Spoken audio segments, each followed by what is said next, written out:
If your HP Envy 14 won't display anything after powering on, follow along as we troubleshoot startup problems, repair Windows, and use recovery and command line tools to get back to the desktop. A lot of errors pertain to this problem, and we're going to go ahead and jump into what should hopefully be a pretty straightforward process, guys. And we're going to go ahead and jump right into it. First thing I'd recommend doing would be to actually go ahead and boot to the troubleshooting utility on Windows 11. So if you do a hard power off 3 times in a row, Windows should automatically attempt to launch the startup repair utility. And if it doesn't find anything, it will give you the option to select advanced settings, in which case it will take you to a screen that looks like this. Now, if it does not take you to a screen that looks like this, or you're unable to get to that, you can also download the Windows 10 Media Creation Utility, or Windows 11. They probably will make a creation utility for Windows 11 at some point. And it doesn't really matter, you can actually run the Windows 10 utility on Windows 11 as far as I'm aware. And you should be able to run the troubleshooting utilities built in within it. So you just would go ahead and download it to an ISO file and then burn it to a DVD or USB. It'd have to be about 4 gigabytes or more. It couldn't be a small USB flash drive, and it couldn't be a CD. It'd have to be a DVD. And then you'd boot your computer from it. So depending on the computer manufacturer, you'd have to tap a different key on your keyboard in order to launch that menu, in order to select what boot drive you want to go off of. So it could be anything between the escape key, F2, F8, F12, for example, and those are the function keys on the top of your keyboard. So you may have to just do a little bit of trial and error. Shouldn't take you more than a couple minutes. Googling it would probably be best before you even begin. But anyway, we're ready to go ahead and jump right into it. So we're on the choose an option page. So these will look very similar whether you're booting from it directly within Windows itself, or if you're plugged in a USB flash drive with the media creation utility installed and you selected the recovery option.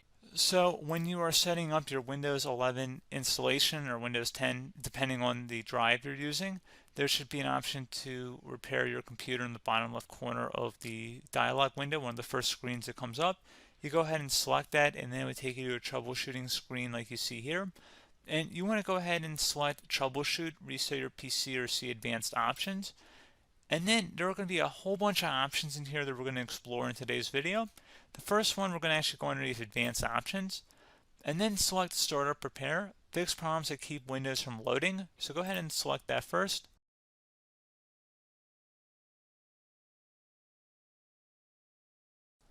Okay, so you can see it could now repair our PC. That was our first option we could try. Something else, if we go back into advanced options here and then select troubleshoot, we're going to go underneath advanced options again. You can go ahead and actually access safe mode by selecting startup settings.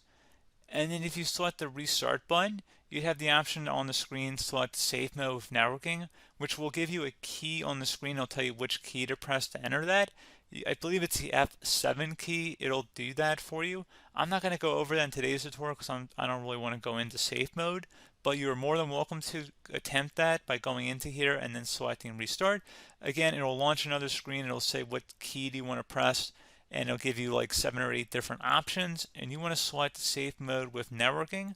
There's also an option for a command prompt too, but that's going to be something we're going to cover later in this video, and we don't even have to go through that in order to access it. So that's why I'm not going to really push for that, because unless you know exactly what's causing the problem, you probably don't need to go into safe mode.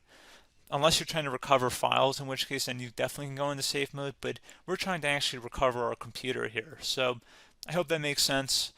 Something else we can also try here as well would be to uninstall updates, remove recently installed quality or feature updates from Windows. So if you go ahead and select that, you can uninstall the latest quality updates, which generally is the more day-to-day updates. Feature updates are the less regularly released ones, like the big ones. I would equate it to service packs in like Windows 7 and Windows Vista and Windows XP. So larger updates that occur once or twice a year at most. And the quality updates are more just a regular update. So probably obviously depend, it'll take longer if you're going to try and uninstall the latest feature update versus quality update. And maybe you don't need to go back that far. So just giving you guys a couple of pointers with that. Something else you can also look at here, and we're going to jump into the command prompt in a little bit, but you can select System Restore, which will use a restore point recorded on your PC to restore Windows. And this is something I would highly recommend here, guys. So select Next. Assuming you have a restore point saved on your computer, you go ahead and select the most recently created one, and you'll select next, and then you'll select the drive. You shouldn't actually have to select the drive. You can scan for affected programs, but we're going to keep it all default here, and then we're going to select finish. So once started, system restore cannot be interrupted. Do you want to continue? I think we're going to select yes. I don't think we have anything better to do on our computer right now, so just give it a moment here to initialize. It will take a couple minutes to run, obviously depending on how large your hard drive is and how much is saved on the system restore point. So just give it a couple minutes here.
Okay, so you can see the system has been restored successfully. We're going to go over a couple different methods addition to that if that did not work. So I'm just going to pause the video and we're going to start back on the recovery screen that we started with. Okay, so a couple other things we can try here too. If you go back into troubleshoot, you can select reset your PC, let you choose to keep or remove your personal files, and then reinstalls Windows. You can select to keep my files, which will remove apps and settings but keeps your personal files. You can also select remove everything, which will remove all of your personal files, apps, and settings. So this is more of a factory reset, the second option here. First option, it should not delete all of your personal files. However, it will pretty much clear most of your programs, and keep in mind, there's no guarantee that your information, number one, is even still available and easily recoverable on your computer to the point that you actually would be able to recover anything. And the second point is that there's always a chance that it won't actually recover and it will just do a factory reset anyway. So there's no guarantee that actually would keep your files anyway. So I would recommend trying to get a recovery tool and backing that up first before selecting it anyway. But again, those are a couple of different options. And then something else you can try here if you go back to the choose an option. Another option, if you go underneath choose an option and select troubleshoot, advanced options, and now select where it says command prompt. Okay, so the first thing we should do is type our main hard drive here. In most cases, it should be the C drive. So you just do a C colon and then hit enter on your keyboard. So once you're underneath the C drive, we're going to type in dir and then hit enter on your keyboard. It should have program files, users, and Windows all in there. That's how you know you're in the right directory.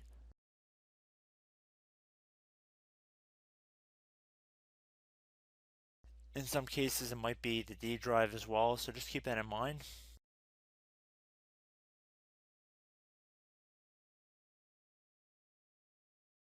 Next thing we're going to do is type in cd space / Windows / system 32 / config,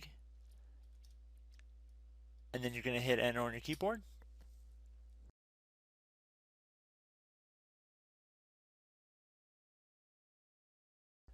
So now you're going to type MD space backup. If you've seen other tutorials, it might also say to put down MD backup. That's because the backup name is pretty common when you want to back something up. So you can name this whatever you want, doesn't have to be backup. So if you've already made a backup folder in the past, you could do backup 1, for example. So once you're done setting the name you want the backup to be called, hit enter on your keyboard again.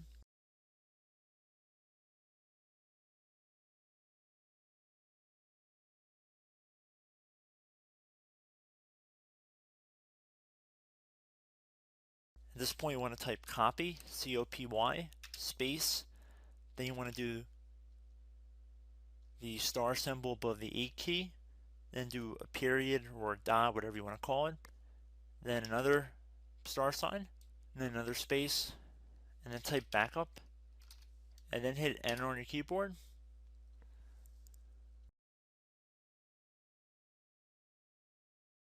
Now you want to type CD reg back, R-E-G-B-A-C-K, and then hit enter on your keyboard. So now that we are under the reg back, so now you want to type dir again, and then hit enter.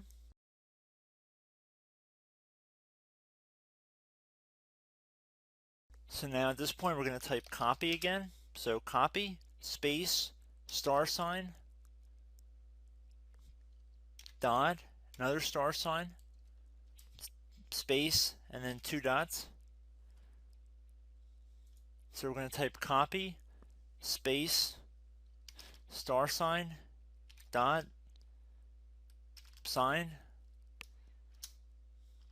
star sign, dot, dot, and then hit enter on your keyboard again. So for overwrite, you want to overwrite all. So type A on your keyboard, so capital A, and then hit enter on your keyboard.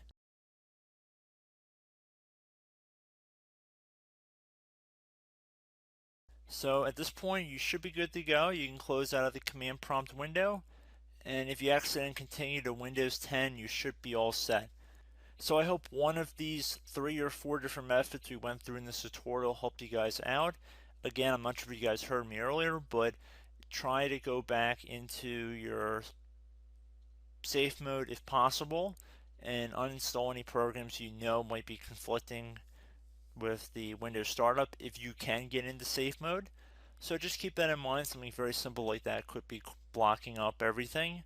So again, I hope this tutorial helped you guys out, and I will catch you in the next tutorial.